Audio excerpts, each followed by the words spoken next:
Good morning friends, আজ হচ্ছে 19শে জুলাই। তো চলো দেখে নেওয়া যাক ওয়ান ডে রিটার্নে কী এসছে। তো আমরা দেখতে পাচ্ছি 1114 টাকার নেগেটিভ দেখাচ্ছে, কোনো ব্যাপার নয়। 1114 টাকা যে নেগেটিভ যাচ্ছে এটা কোনো ব্যাপারই নয়, এটা ঠিক আবার ম্যানেজ হয়ে যাবে, ঠিক আছে।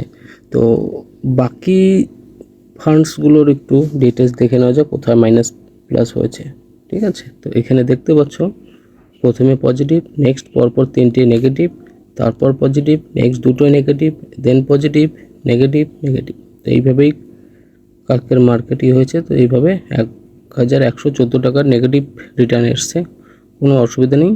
আমার টোটাল ফান্ড এখানে দেখতে পাচ্ছ, ঠিক আছে। পোর্টফোলিও অ্যানালিসিসটা একটু দেখে নিই, এই হচ্ছে। তো আশা করি ভিডিওটা ভালো লাগছে। যদি ভালো লেগে থাকে অবশ্যই লাইক কমেন্ট করবেন। নতুন ভিউয়ার্সদের রিকোয়েস্ট করবো সাবস্ক্রাইব করে পাশে থাকার জন্য। Thank you.